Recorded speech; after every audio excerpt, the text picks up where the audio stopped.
నమస్తే గురు. నమస్కారం శరత్. గర్భిణీ స్త్రీలు పెరుగు సాధారణంగా దానం చేయకూడదు అంటారు. ఒకవేళ చేస్తే ఏమవుతుంది? చేయకుండా ఉండాలంటే ఏం చేయాలి? ఒకసారి వివరిస్తారా?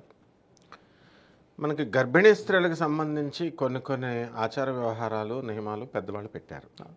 గ్రహణ సమయాలలో వాళ్ళు గోళ్ళు గిల్లుకోకూడదని, ఎక్కడ ఉండకూడదని, ఆ తర్వాత ఎక్కువగా తిరగకుండా ఎక్కువగా రెస్ట్ ఉండడము, 5 నెలల తర్వాత దేవాలయాలకు వెళ్ళకూడదని, అందులో ఒక భాగంగా మనం ఈ పెరుగు పాలు దానం చేయకూడదని ఇలా పెట్టారు.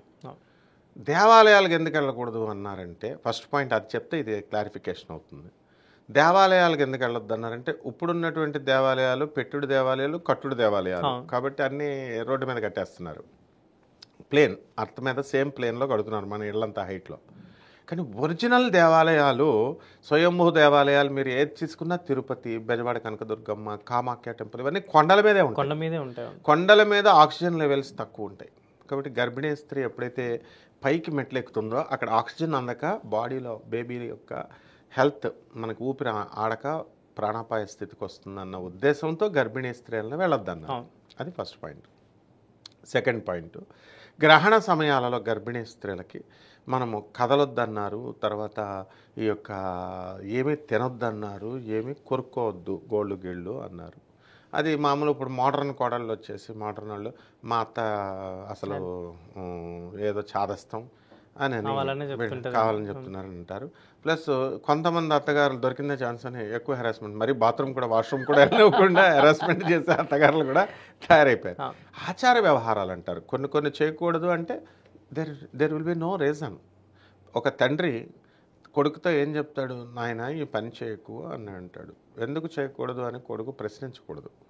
ఒక గురువు శిష్యుడిని, నువ్వు ఆదిశంకరాచార్యుల వారే వచ్చారు మనకి, ఈ పని చేయరా అంటాడు. గురుగారు ఎందుకు చేయాలి నేను?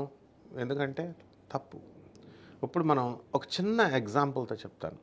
మన గరికపాటి నరసింహారావు గారు చిరంజీవి గారుతో ప్రోగ్రాం జరుగుతున్నప్పుడు ఫోటోలు దిగుతుంటే మీరంతా ఏంటి డోంట్ డిస్టర్బ్ అన్నారు. ప్రపంచం అంతా ఆయన పాపం చేసింది కదా. మరి చాగంటి గారికి తెలీదా? రీసెంట్గా 13 రోజుల క్రితం చాగంటి గారు కూడా ఫోటో వాళ్ళు వచ్చి తీసుకుంటుంటే ఆయన కూడా అసహనమే. అంటే గురువులు అంటే అర్థం ఏంటంటే వాళ్ళు తప్పు చేశారని అనుకుంటారు, కానీ వాళ్ళకి ఆయన చాగంటి గారు ఎంత స్మూత్గా చెప్పారు, చెప్పేవాడికి రెస్పెక్ట్ ఇవ్వాలి నాయన.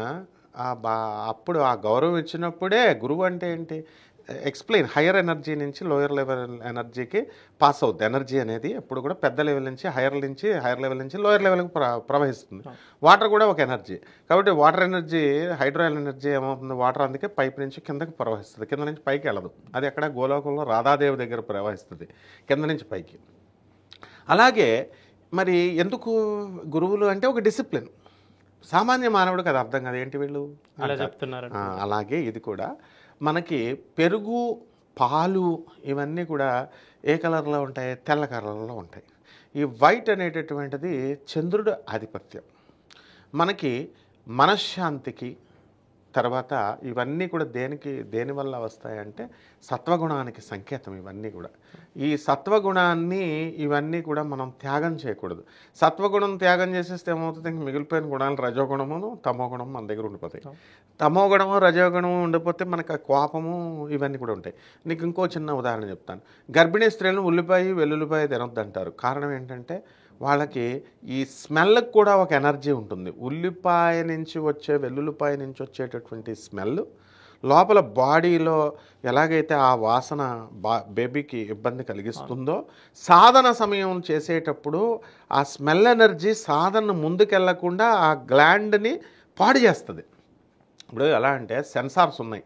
వాటర్ మనం భోజనం చేసి చేయి కడుక్కుంటుంటే ఆ సెన్సార్ దాని అంతకదే ఆగిపోద్ది, ట్యాప్ మనం కట్టకుండా. అలాగే తలుపుల దగ్గరికి వెళ్ళినప్పుడు సెన్సార్ పెట్టగానే మనం వెళ్ళిపోగానే ఆటోమేటిక్గా పడిపోతాయి. ఇది కూడా సెన్సార్స్ అనమాట, ఈ స్మెల్ ఎనర్జీ అనేది. అందువలన వెల్లుల్లిపాయి ఇవి తినొద్దు అంటారు. ఇది కూడా కారణం అదే. ఏంటంటే మన యొక్క చంద్రబలం తగ్గిపోతుందన్న ఉద్దేశంతో ఈ పెరుగుని పాలని ఇవ్వద్దంటారు. అదొకటి. రెండవది ఏంటంటే ఈ పాలు అనేటటువంటిది ఎక్కడి నుంచి వస్తుందండి? రక్తం నుంచి వస్తుంది. రక్తం ఒక్కొక్క డ్రాపు ఆవు రక్తము ఇదైతే పాలు కింద ఒక్కొక్క చుక్క పాలు కింద తయారవుతుంది.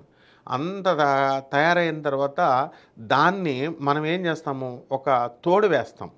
అంటే తోడు ఏంటది? ఫంగస్. ఆ ఫంగస్ వేసినప్పుడు మనకి పెరుగుగా వస్తుంది, బాగుంది. పెరుగుని చిలికితే వెన్న వస్తుంది, ఇలా మేగడ వస్తుంది ఇదంతా. సో ఎప్పుడైతే ఈ కంటెంట్, ఈ పాలని, పెరుగుని, వెన్నని, ఇవన్నీ కూడా సత్వగుణానికి సంబంధించినటువంటివి, చంద్రబలం పుష్కలంగా ఉంటుంది.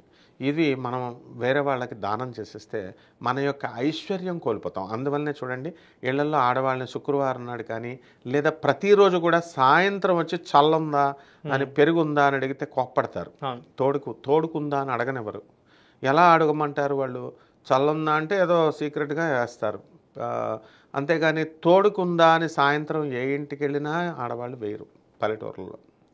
ఆ విధంగా చెప్పబడి ఉందన్నమాట ఇది. అందువల్ల చేయకూడదు, చంద్రబలం పోతుంది అన్న ఉద్దేశంతో ఇవి ఇవ్వకూడదు అని పెద్దలు చెప్తారు.